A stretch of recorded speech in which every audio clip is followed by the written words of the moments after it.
અને ખાસ કરીને ઉર્વશી આપણે જ્યારે આ યાત્રાની વાત કરી રહ્યા છે, જે યાત્રા આપણે અત્યારે હાલ નિહાળી રહ્યા છે, તેને આધ્યાત્મિક દ્રષ્ટિએ જો આપણે જોવા જઈએ તો કેટલી મહત્વની કહી શકાય છે.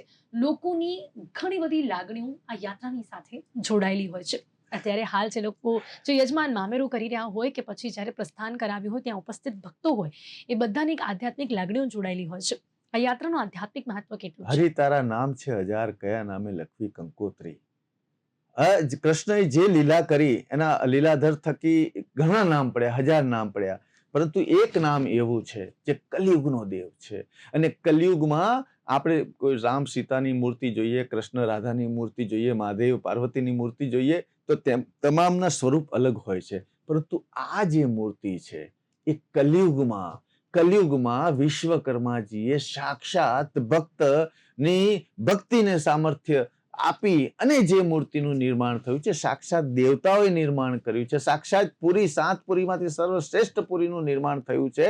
એવી જગન્નાથપુરીની અંદર આ જે મૂર્તિ મૂકવામાં આવી છે ને, એ મૂર્તિની અંદર બ્રહ્મ પદાર્થ છે, જે કૃષ્ણની અંત્યેષ્ટિ સમયે જે રહી ગયેલું જે હૃદય છે, બ્રહ્મસૂત્ર છે, જ્યારે પાંડવો અંત્યેષ્ટિ કરે છે ત્યારે એ ભાગ નથી બળી શકતો અને એ ભાગ કાષ્ટ માર્ગે આવી અને આ નીલાંચલ પર્વતની અંદર નીલમાધવ સ્વરૂપની અંદર હોય છે. અને એ જે મૂર્તિ આની અંદર આજે પણ દર 12 વર્ષે જે મૂર્તિ બદલવાની પ્રથા છે, જેને નવ ક્લેવર કહેવામાં આવે છે, એ ક્લેવરનું સ્વરૂપ અને એ જે મૂર્તિનું દ્રશ્ય છે, એ જે વિશ્વકર્માએ જે મૂર્તિ બનાવી છે, એ આ મૂર્તિની અંદર જોવા મળે છે. પરંતુ આજે આ જગન્નાથના દર્શન જો કરવા હોય ને તો આંખોથી નહીં, હૃદય ચક્ષુથી તમારે દર્શન કરવા જોઈએ. તમારું શુદ્ધ ભાવ, શુદ્ધ ચરિત્ર આંખ બંધ કરીને એ જગન્નાથના સ્વરૂપનું કલ્પના શક્તિ દ્વારા તમે એનું વર્ણન કરો. અને એ જ્યારે ભાવ તમારામાં આવશે, તમારામાં એક સકારાત્મકતા, તમારા રૂવાટા ઉભા થવા જોઈએ. અને જ્યારે આવો ભાવ ધરી, કેવો મારો કૃષ્ણ, કેવો લીલાધર, કેવો ગોવર્ધનધારી, કેવો દ્વારકાધીશ, આવું જ તમારા મનમાં ચિત્રણ કરી અને જ્યારે તમે આ રથમાં બેઠેલા જગતના નાથને જુઓ છો અને જ્યારે તમારા અશ્રુજળ આંખમાંથી અશ્રુધારા વહી જાય ને, પ્રેમના હર્ષ સાથે લાગણી જો તમારા શરીરમાં આવી જાય ને, માની લેજો કે આ મારો જગતનો નાથ અમને જોઈ લીધા છે. અમારી તો એવી દ્રષ્ટિ નથી કે અમે ભગવાનને જોઈ શકીએ છીએ. સુરદાસને કોઈએ પૂછ્યું કે તમે તો જોતા નથી, તમે શા માટે મંદિરે જાઓ છો? ત્યારે સુરદાસજી બહુ સરસ વાત કરે છે કે હું નથી જોતો પણ એ તો મને જોવે છે ને. અને એ જે દિવ્ય જ્ઞાન આપે છે ને, એ આપણી આંખો કરતા પણ વધારે દિવ્ય જ્ઞાન હોય છે. એ શક્તિ સામર્થ્ય ઈશ્વર આપે છે. આપણે લેવાનો ભાવ હોવો જોઈએ. આ મહત્વતા છે. જેમ કે આપણે જોવાની વાત કરી તો ભગવાનને જોવા માટેનો દ્રષ્ટિકોણ બધાનો અલગ અલગ હોય છે. મુકેશભાઈ, શું કહેશો? જેવી તમારી લાગણીઓ, જેવો તમારો ભાવ, એવો ભગવાનનો સ્વરૂપ, એવું કહી શકાય છે. હા, નવધા ભક્તિમાં કહેવાયું છે કે શ્રવણમ કીર્તનમ વિષ્ણુ, સ્મરણ પાદ સેવકમ, અર્ચનમ વંદનમ દાસ્ય, સાખ્ય માત્મ નિવેદન. હવે આનો અર્થ તમારે ખાસ એ સમજવો જોઈએ કે આપણે કોઈ ધર્મની વાત કરતો એને શ્રવણ કરીએ ને, જે પ્રમાણે પરીક્ષિત રાજાએ 7 દિવસ જે કથાનું સ્મરણ કર્યું ને, એના બધા જ પાપ ધોવાઈ ગયા. એટલે શ્રવણ એક ભક્તિનો ભાગ છે અને બીજો ભાગ છે કીર્તન, કે જે કથા કહે છે, જે તમે બોલી રહ્યા છો, હું બોલી રહ્યો છું અને લોકો સાંભળી રહ્યા છે, અને કીર્તન કહેવાય છે. આ પણ એક નવધા ભક્તિનો બીજો ભાગ છે. અને ત્રીજો ભાગ છે સ્મરણ, કે જે સતત ઈશ્વરનું સ્મરણ કરે છે. અને એ સ્મરણ શક્તિ હતી પ્રહલાદની અંદર. જ્યારે હિરણ્યકશ્યપે એને પૂછ્યું અને ત્યારે જે ભગવાન વિશે પ્રહલાદે બતાવ્યું, વિષ્ણુના અવતાર વિશે બતાવ્યું, વિષ્ણુના નામ સ્મરણ વિશે બતાવ્યું, એ સ્મરણ કરીએ છીએ આપણે ઈશ્વરનું, એ પણ નવધા ભક્તિનો ત્રીજો ભાગ છે. અને પાદ સેવન એટલે કે લક્ષ્મીજી સતત વિષ્ણુના ચરણ દબાવતા હોય છે. જે સ્ત્રી જે પોતાના પતિને જો નારાયણ માની લે, ઈશ્વર માની લે ને, તો પણ આ એક અમૂલ્ય ભક્તિ છે. એટલે પતિમાં એમને નારાયણ દેખાવા જોઈએ, ઈશ્વર દેખાવા જોઈએ. અને એ સ્ત્રી તત્વ ને જે નારાયણ છે એને લક્ષ્મી તત્વ માને. એટલે પતિ ને પત્નીનો જે સુમેળ હોય ને, એને પણ ભક્તિ કહેવામાં આવી છે નવધા ભક્તિમાં. અને અર્ચન એટલે પૃથુ રાજાએ જ્યારે પૃથ્વી માંગી અને જે આજીજી કરી, કોના માટે? મનુષ્ય જન કલ્યાણ માટે જે અર્ચન કર્યું, એ અર્ચન એટલે પણ એક નવધા ભક્તિનો ભાગ છે. અને બીજું છે વંદન. વંદન કર્યું તું અક્રૂરજીએ. વંદન અને જે ગોપીઓનો પ્રેમ જોયો, એ ગોપીઓના પ્રેમને વંદન કર્યો, કૃષ્ણની વાણીને વંદન કર્યો, કૃષ્ણના વિચારને વંદન કર્યો. એ તો કંસના સમયથી અક્રૂરજી એનો ભાગ હતો, પરંતુ જ્યારે એને કૃષ્ણને ઓળખ્યો અને અક્રૂરજીની આગળની સદીઓના આગળના પૂર્વ જન્મનો જ્યારે અભ્યાસ કરો ને, ત્યારે ખબર પડે કે એ દેવ અંશનો એક એવો ભાગ હતો કે જે આ જન્મમાં દ્વાપર યુગની અંદર ભગવાનની કૃષ્ણને એ પ્રકારની ભક્તિ કરી. અને પોતે વંદન કોને કહેવાય, કે વંદન કઈ રીતે કરવા જોઈએ? ખાલી હાથ જોડી લેવાથી વંદન ન થાય. તમે કોઈ વ્યક્તિને હાથ જોડો છો ને, એનો મતલબ કે એના હૃદયમાં બેઠેલો પંચતત્વ, પ્રાણ તત્વ, ઈશ્વર તત્વ જે સાક્ષાત હૃદયમાં બેઠો છે, એ હૃદયમાંથી નીકળી જાય ને, એ શિવમાંથી સવ બની જાય. એટલે એને વંદન કરવાના છે. આ તો શરીર તો માંસનું લોચો છે, એને વંદન કરવાથી કઈ ના મળે. એ શીખવાડે છે અક્રૂરજી, અને એ આધ્યાત્મ જ્ઞાન આપે છે અક્રૂરજી. અને એ આધ્યાત્મ જ્ઞાન પણ અક્રૂરજીનું ગોપીઓના વિરહની સામે, ગોપીઓની ભક્તિની સામે ઓછું પડી જાય. એ વંદનની પરિભાષા આપણને અક્રૂરજીએ શીખવાડી છે. અને દાસ્ય ભાવ એટલે કે તમે ઈશ્વરના શરણમાં રહો. દાસ્ય ભાવ લક્ષ્મણજીનો હતો, દાસ્ય ભાવ હનુમાનજીનો રામજી પ્રત્યેનો હતો. તમે જય હનુમાન કરો તો હનુમાન પ્રસન્ન ના થાય, પણ જય શ્રી રામ કોને તો હનુમાનજી ત્વરિત પ્રસન્ન થાય. લક્ષ્મણજીને કોઈ મોટા એવોર્ડ નામની જરૂર નથી, એ તો ભગવાન શ્રી રામના ચરણોમાં રહેનારો હતો. એને દાસ્ય ભાવ કહેવાય. આજે કોઈ ગુરુના ચરણમાં રહીએ, આજે માતા પિતાના ચરણમાં રહીએ અને એમની સેવા કરીએ, એને દાસ્ય ભાવ કહેવાય. એ આ પ્રકારના જે સંસ્કાર છે ને, એ જ ભક્તિ છે, અને એ જ ઈશ્વર તત્વની પાસે સમીપ લઈ જાય છે. અને સાખ્ય ભાવ, સખો ભાવ કોણ હતો? અર્જુન. એટલે ભગવાનને મિત્ર બનાવો, યાર બનાવો, દોસ્ત બનાવો, પતિ બનાવો, પ્રેમી બનાવો, જે પણ બનાવો, પણ તમે એને લાયક છો કે નહીં, એ જ્યારે સાખ્ય ભાવ તમારામાં આવે છે, ત્યારે ઈશ્વર પ્રસન્ન થાય છે. એ સાખ્ય, એ સારથી બની ગયો. કોના માટે? અર્જુન માટે. એટલે તમે વિચાર કરો કે ભગવાન પણ ભક્તો માટે બધું જ કરવા તૈયાર છે. અરે ભગવાન માધવદાસજી બીમાર પડ્યા ત્યારે બાળ સ્વરૂપ લઈને માધવદાસજીની બધી બીમારી પોતે લઈ લીધી, એનું શરીરનું સાફ કર્યું, સેવા કરી, 15 દિવસ એને મોક્ષ ગતિ પ્રાપ્ત કરીને એમની બીમારી પોતે લઈ લીધી. આ તો જગતનો નાથ છે. તમે પ્રાર્થના તો કરી જુઓ, એના ચરણે તો પડી જુઓ, તો તમને બધું જ પ્રાપ્ત થાય છે. અને બીજું છે લાસ્ટમાં, અંતમાં આત્મનિવેદન. એ કોનું હતું? બલિ રાજાનું હતું. એક વામન અવતાર આવીને એમ કહે છે કે મને 3 ડગલા જમીન આપી દે, અને બધું જ આપી દે. અને જે 3જા ડગલાની અંદર એમ કહે છે, ત્યારે એમ કહે છે કે હવે ના વધ્યો તો તમે મારા સિર પર પગ મૂકી લો, હું તમને સર્વસ્વ આપી દઉં. જ્યારે ભગવાનની આગળ તમે સર્વસ્વ અર્પણ કરી દો છો ને, આત્મ સમર્પિત કરી દો છો ને, એને પણ ખૂબ મોટી ભક્તિ ગણવામાં આવી છે. આ રથયાત્રાની અંદર પ્રસાદ આપવાનું કામ કરે છે, સમર્પણનું કામ કરે છે, આ પણ ભક્તિ છે. રથ ખેંચવાનું કામ કરે છે. ગીતાના સંદેશ છે કે તમે મહેનત કરશો, કર્મ કરશો તો ફળ મળશે. એટલે નિત્ય ક્રમે મહેનત કરવી આજના યુવાઓએ એ શીખવું જોઈએ. રથયાત્રા અષાઢી બીજે જ આવે છે. એ જે નિયમ છે, નિયમાવલી છે, સમયાવલી છે, એ નિત્યક્રમ છે. એ જીવનમાં જો તમે દરેક કાર્યને નિત્યક્રમમાં લેશો તો તમને સફળતા મળશે. આ શીખવાડી રહ્યું છે જગતનો નાથ રથયાત્રામાં. જી બિલકુલ, ખૂબ સરસ રીતે આપે આ નવધા ભક્તિના જે 9 પ્રકાર છે તેના વિશે જણાવ્યું, કે જે અલગ અલગ રીતે ભગવાન માટે કરવામાં આવતી હોય એવી ભક્તિ છે. ને એમાં જ્યારે આના વિશે આપણે વાત કરી ત્યારે એક બહુ જ સરસ વાત કરી, સખા માટેની વાત.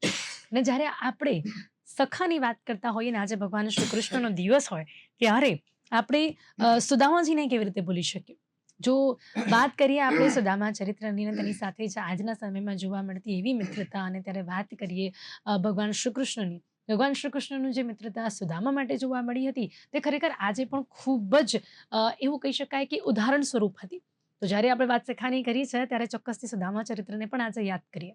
સુદામા અને ભગવાન શ્રી કૃષ્ણ જ્યારે ગોકુળમાં હતા અને જ્યારે ગાયો ચરાવવા જતા હતા ત્યારે શ્રાપિત થયેલા ચોખા જે હતા જેના ઘરમાં ચોરી થાય છે અને એ જે ચોખા હોય છે એ ચણા હોય છે એ એમને આપી દે છે. એમને ખબર નથી હોતી, પરંતુ સુદામાને ખબર હોય છે કે આ શ્રાપિત છે અને આ જો ચણા આ કૃષ્ણ ખાઈ લેશે તો એ દરિદ્ર થઈ જશે અને આ તો જગતનો નાથ છે, આ દરિદ્ર ન થવો જોઈએ. એટલે સુદામા એ જે ચણા હતા, જે ચાવલ હતા, એ પોતે ખાઈ લીધા અને જીવનભર પોતે દરિદ્ર, દુઃખી, ગરીબ જેને કહી શકીએ એ પ્રકારે રહેવાનું સ્વીકારી લીધું. કેમ કે મારો જે મિત્ર ભાવ છે એ મિત્ર ભાવ એણે નિભાવ્યો ભગવાન શ્રી કૃષ્ણ માટે.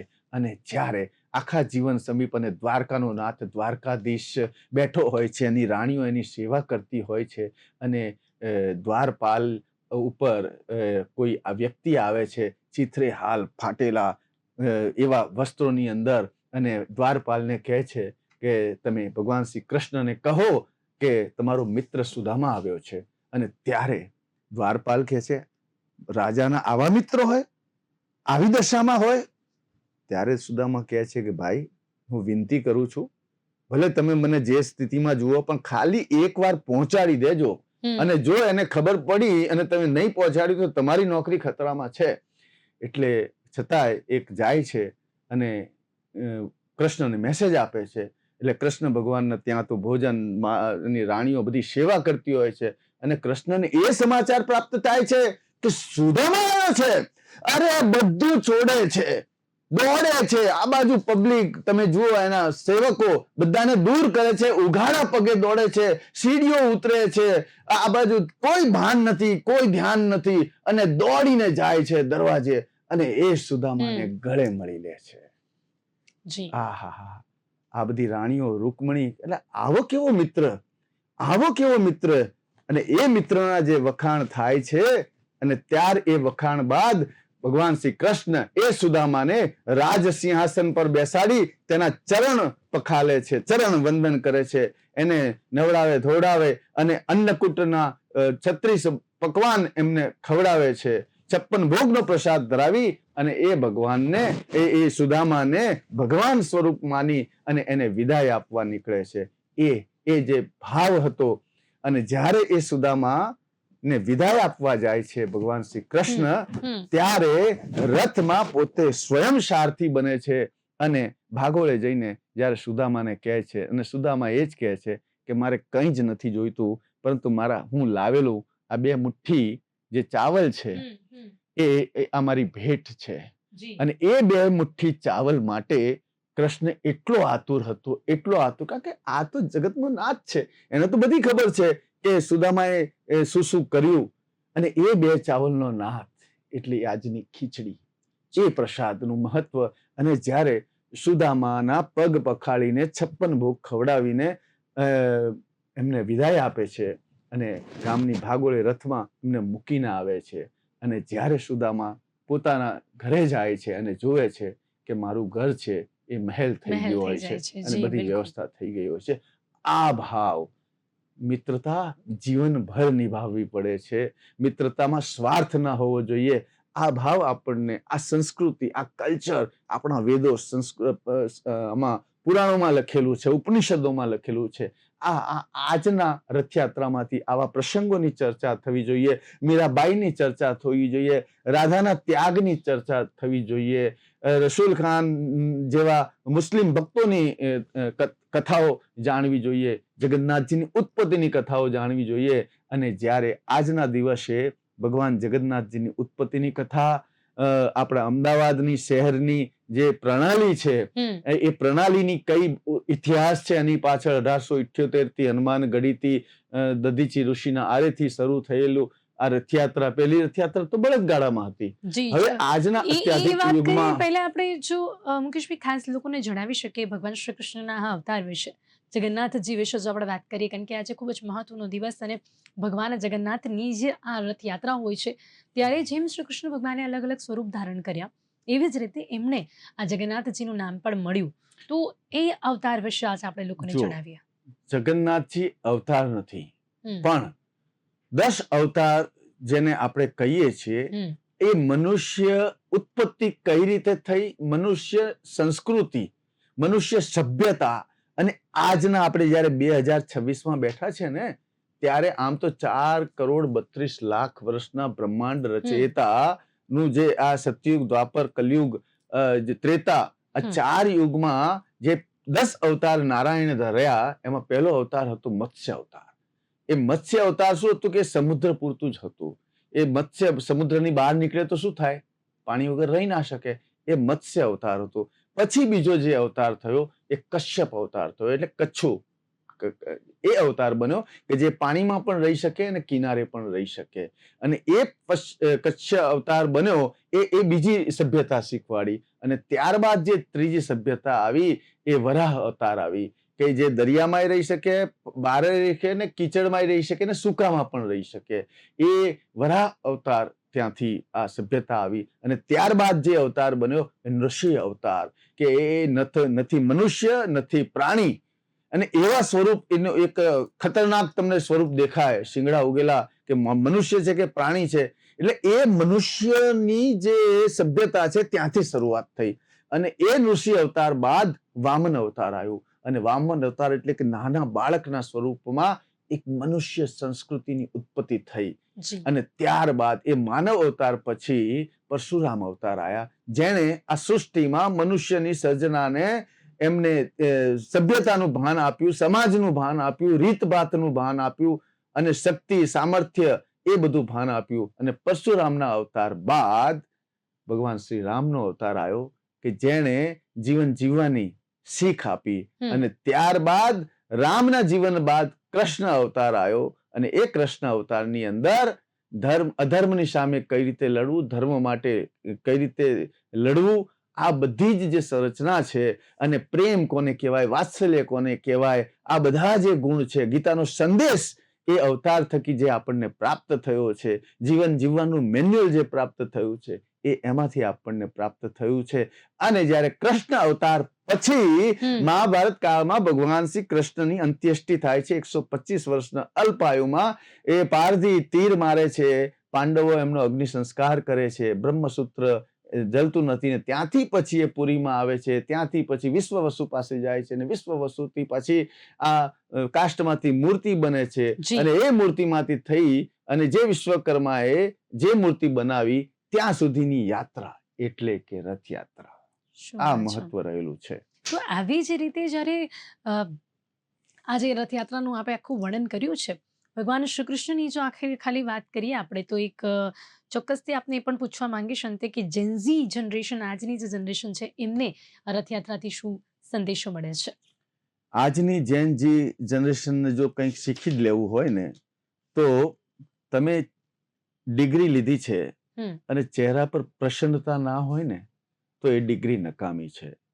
તમે ડિગ્રી ભલે ગમે જેટલી લીધી હોય, પણ જો તમારા મા બાપ તમારાથી પ્રસન્ન નથી, તમારો પરિવાર તમારાથી પ્રસન્ન નથી, તમે ગમે તેટલા ઉચ્ચ પદ ઉપર તમે બેસી ગયા છો, ઉચ્ચ પદ ઉપર બેસી ગયા છો, પરંતુ જ્યારે તમારો સમાજ કે તમારા મા બાપ કે તમારો પરિવાર કે પત્ની કે પુત્ર કે જે પણ ક્યાંક અસંતોષની ભાવના હશે ને, તો એ સભ્યતા, એ સંસ્કાર, એ તમને ક્યાંક દુઃખી કરશે.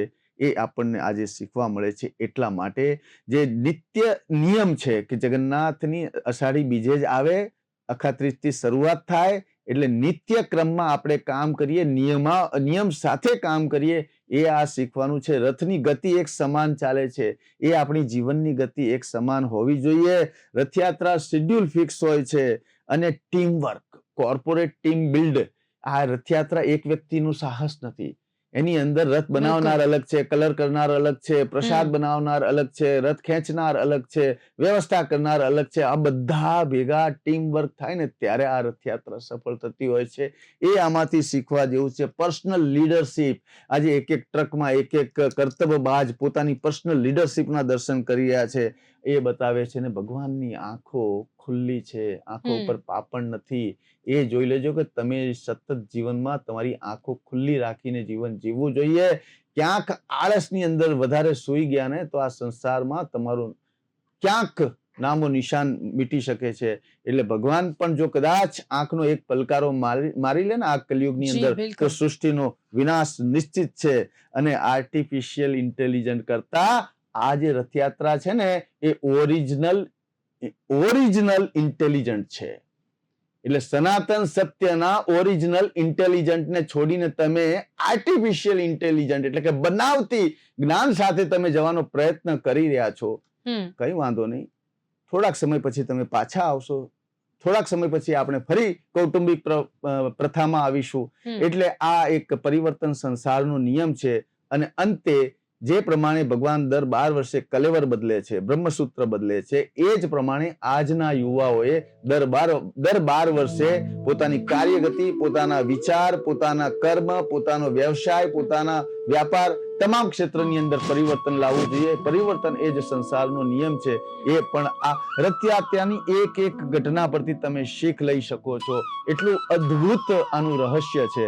પરંતુ સમયની મર્યાદા છે અને આ માનવ મહેરામણને આપણે એમના બેઠેલા અંદરના હૃદયમાં બેઠેલા ઈશ્વરના જગન્નાથને વંદન કરીએ છીએ. જય જગન્નાથ.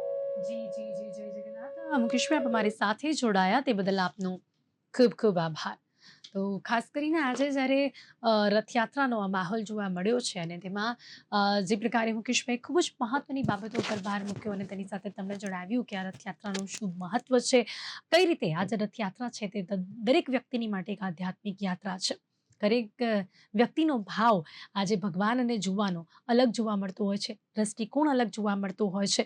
અને તેની સાથે જ ભગવાન શ્રી કૃષ્ણની ઘણી બધી લીલાઓ ઉપર પણ ભાર મૂકવાનો અને પ્રકાશ પાડવાનો છે. આ જ રીતે આપને અવિરતપણે ભગવાન શ્રી કૃષ્ણની આ જ રથયાત્રા વિશે જણાવતા રહીશું, કથા વિશે વાત કરતા રહીશું અને પળે પળ આ રથ ક્યાં નીકળી રહ્યું છે તેના વિશેની પણ માહિતી આપતા રહીશું. ત્યાં સુધી અત્યારે હાલ સમય થયો છે રજા લેવા. રજા આપશો. નમસ્કાર.